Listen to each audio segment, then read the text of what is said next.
আসসালামু আলাইকুম। Learning global ট্রেডের আজকের পর্বে আপনাদেরকে স্বাগত জানাচ্ছি। আজকে আমরা ইন্টারন্যাশনাল ট্রেডের ধারাবাহিকতায় আমি এর আগে ইন্টারন্যাশনাল কমার্শিয়াল টার্মস নিয়ে আলোচনা করেছিলাম। যে 11টি ইন্টারন্যাশনাল কমার্শিয়াল টার্মস রয়েছে সেগুলো একটা একটা করে আমরা সংক্ষেপে জানার চেষ্টা করেছিলাম। তারই ধারাবাহিকতায় আজকে আমরা 11টি ইনকোটার্মসের যে প্রথম ইনকোটার্ম রয়েছে EXW অর্থাৎ এক্স ওয়ার্কস, এই এক্স ওয়ার্কস ইনকোটার্ম নিয়ে বিস্তারিত আলোচনা করার চেষ্টা করব। তো চলুন মূল আলোচনা শুরু করি। আমরা কম্পিউটার স্ক্রিনে দেখতে পাচ্ছি আমাদের স্লাইডে এক্স ওয়ার্ক অর্থ কি। EXW এর পূর্ণরূপ হলো x works, named place of delivery, অর্থাৎ যে জায়গা থেকে পণ্য ডেলিভারি শুরু হবে। এটি আন্তর্জাতিক বাণিজ্যের সবচেয়ে বেসিক এবং বিক্রেতার জন্য সবচেয়ে সুবিধাজনক ইনকোটার্ম এটি। অর্থাৎ আন্তর্জাতিক বাণিজ্যের একদম বেসিক যে ইনকোটার্ম রয়েছে সেটি হচ্ছে এই এক্স ওয়ার্কস এবং বিক্রেতার জন্য সবচাইতে সুবিধাজনক ইনকোটার্ম। কেন এই কথাটি বলা হচ্ছে আমরা আস্তে আস্তে জানার চেষ্টা করব যে বিক্রেতার জন্য কেন সবচেয়ে সুবিধাজনক ইনকোটার্ম হচ্ছে এক্স ওয়ার্ক। এক্স ওয়ার্ক আন্তর্জাতিক বাণিজ্যের সবচেয়ে বেসিক এবং বিক্রেতার জন্য সবচেয়ে সুবিধাজনক ইনকোটার্ম। এক্স ওয়ার্কের অধীনে বিক্রেতা শুধুমাত্র তার নিজস্ব স্থানে ফ্যাক্টরি বা ওয়্যার হাউস, অর্থাৎ যে এক্সপোর্টার যিনি পণ্য এক্সপোর্ট করবেন তিনি পণ্য প্রস্তুত করে তার নিজস্ব ফ্যাক্টরিতে বা তার ওয়্যার হাউসে পণ্য প্রস্তুত করে রেখে দিবে। এরপর বাকি সমস্ত দায় দায়িত্ব এবং খরচ ক্রেতার উপর পড়বে। অর্থাৎ ইনকোটার্মস সম্পর্কে যখন আমরা আলোচনা করেছিলাম আমি বলেছিলাম যে ইনকোটার্ম ইন্টারন্যাশনাল চেম্বার অফ কমার্স কর্তৃক প্রণীত করা হয়েছে এই উদ্দেশ্যে যে আন্তর্জাতিক পরিমণ্ডলে যখন ব্যবসায় সংগঠিত হয় তখন দেশের গণ্ডি পেরিয়ে বিদেশি ক্রেতা ও বিক্রেতার মধ্যে যখন ইন্টারন্যাশনাল ট্রেড সংগঠিত হয় তাদের মধ্যে দায়িত্ব বন্টন এবং ঝুঁকি বন্টনের জন্য এই ইনকোটার্ম প্রচলন করা হয়েছে। অর্থাৎ ইনকোটার্ম মেনে চললে তখন বিক্রেতা এবং ক্রেতার মধ্যে কোনো ধরনের কনফ্লিক্ট তৈরি হওয়ার সম্ভাবনা থাকে না। তো এরই ধারাবাহিকতায় এক্স ওয়ার্ক ইনকোটার্ম নিয়ে আমরা আলোচনা করছি আজকে।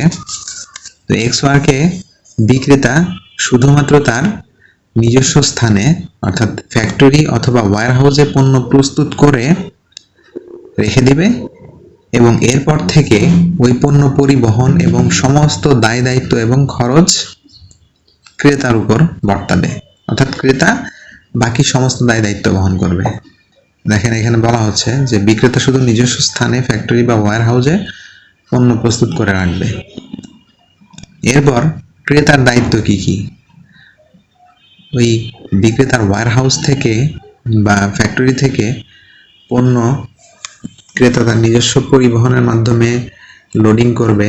সেই পণ্য পরিবহন করে রপ্তানি যে বন্দর থেকে পণ্য শিপমেন্ট হবে সেই বন্দরে নেওয়া এবং সেখানে রপ্তানি ক্লিয়ারেন্স, কাস্টমস ক্লিয়ারেন্স করা, শিপিং এবং এরপর জাহাজ ভাড়া দিয়ে তা নিজের দেশে নিয়ে যাওয়া এবং ক্রেতার দেশে পৌঁছানোর পর সেখানে আমদানি শুল্ক এবং কাস্টমস ক্লিয়ারেন্স সবকিছু ক্রেতা নিজেই করবে এবং এক্ষেত্রে ইন্স্যুরেন্সও ক্রেতার উপর বর্তাবে এবং পণ্য পরিবহনের সমস্ত দায় দায়িত্ব এবং ঝুঁকি ক্রেতার উপর পড়বে। আচ্ছা, আমরা একটা এই উদাহরণের মাধ্যমে যদি আলোচনা করি, ধরেন বাংলাদেশের একটা garments factory ABC garments limited, সে হচ্ছে সেলার এবং বায়ার হচ্ছে ট্রেন রয়্যাল লিমিটেড, এটা হচ্ছে জার্মানির একটা বায়ার।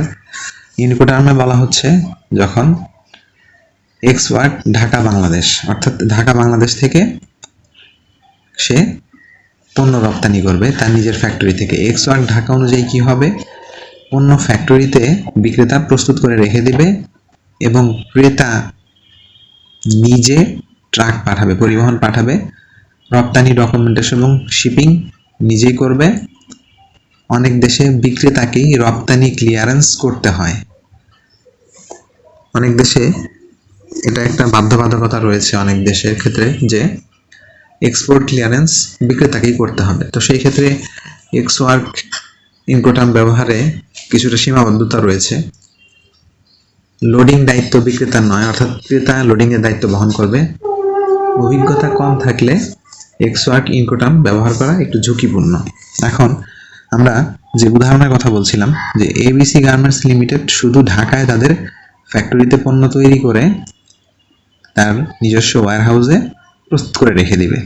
এরপর ওই ট্রেন্ড রয়্যাল লিমিটেড তার নিজস্ব পরিবহন ঠিক করবে, ফ্যাক্টরি থেকে পণ্য নিজে ট্রাকে তুলে নেবে, রপ্তানি ডকুমেন্ট, কাস্টম ক্লিয়ারেন্স, শিপিং, বীমা সবকিছু নিজেই করবে। অর্থাৎ বিক্রেতার দায়িত্ব শুধু ফ্যাক্টরি গেট পর্যন্ত সীমাবদ্ধতা। ফ্যাক্টরি গেটের পর সব দায়িত্ব ক্রেতার।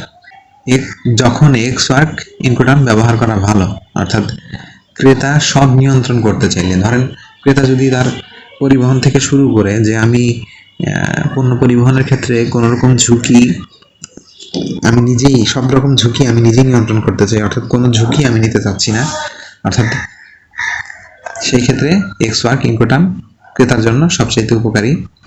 স্থানীয় এজেন্ট, অর্থাৎ যে দেশ থেকে পণ্য রপ্তানি হবে সেই দেশে যদি ক্রেতার পরিচিত কোনো ফ্রেট ফরওয়ার্ডার থেকে থাকে বা নিজস্ব পরিবহন তার স্থানীয় কোনো এজেন্ট থেকে থাকে তো তার জন্য সুবিধাজনক।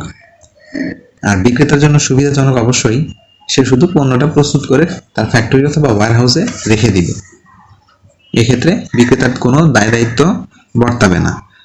এই জন্য এক্সওয়ার্ক ইনকোটার্মকে বলা হয় বিক্রেতার জন্য, অর্থাৎ এক্সপোর্টারের জন্য সবচেয়ে ফেভারেবল ইনকোটার্ম। একটু আগে আমরা বলছিলাম যে রপ্তানি ক্লিয়ারেন্স অনেক দেশে বিক্রেতাকেই করে দিতে হয়, তাই কখনো কখনো এক্সওয়ার্ক বাস্তবে প্রযোজ্য হয় না। ছোট রপ্তানিকারক যারা রয়েছে বা অভিজ্ঞতা স্বল্প ক্রেতাদের জন্য, অর্থাৎ অনেক এক্সপোর্ট ইম্পোর্টের ক্ষেত্রে যারা স্বল্প অভিজ্ঞতার ক্রেতা যারা রয়েছেন তাদের জন্য এক্সওয়ার্ক ব্যবহার করা একটু ঝুঁকিপূর্ণ হতে পারে। অর্থাৎ আমরা সংক্ষেপে যদি বলি যে এক্সওয়ার্ক আসলে কি, এক্সওয়ার্ক হচ্ছে সেই ইনকোটার্ম যেখানে